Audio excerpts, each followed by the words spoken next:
الذي يذكرون الله قياما وقعودا وعلى جنوبهم ويتفكرون في خلق السماوات والأرض ربنا ما خلقت هذا باطلا سبحانك فقنا عذاب النار. Iaitu orang-orang yang menyebut dan mengingati Allah sambil berdiri dan sambil duduk dan sambil semasa mereka berbaring mengiring, dan mereka pula memikirkan tentang kejadian langit dan bumi sambil berdoa, Rabbana ma khalaqta hadza batilan subhanaka faqina azaban nar.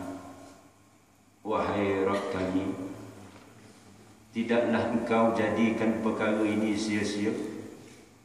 Maha suci dikau, jauhkanlah kami daripada azab neraka. Sadaqallahul azim. Surah Ali Imran ayat 191. Bila mana kita gendong ayat ini, Allah khabarkan yang mana sifat orang yang ahlul zikr, orang yang mengingati Allah dalam keadaan qiyam. Ada masa kita mengingati Allah ini dalam keadaan berdiri.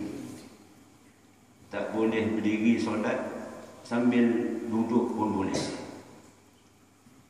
Namun ada kala apabila kurang arif, boleh jadi kurang kefahaman agama, boleh jadi kalah dengan waswasil khannas, tipu daya yang ditenggelam timbulkan oleh pengaruh syaitaniyah.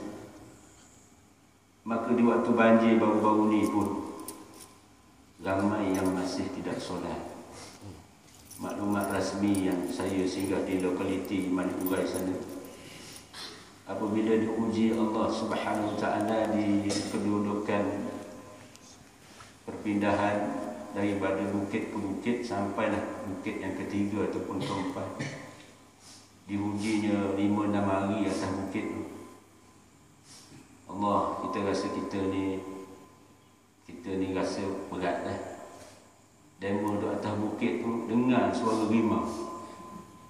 Suara harimau tu dengar atas bukit. Suara nampak tu ular pun naik ke atas bukit. Dia boleh berkawan harimau binatang apa duduk atas bukit. Jadi ada di antara, saya tanya rasmi, iaitu apa?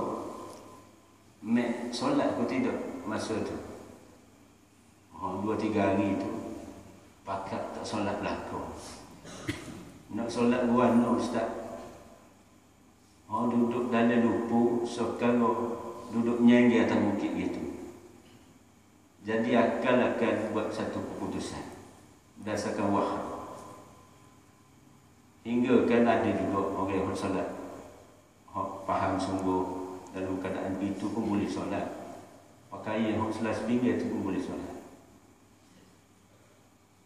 Itu cerita. Tapi saya tak mau berhenti setakat itu saja pagi ini.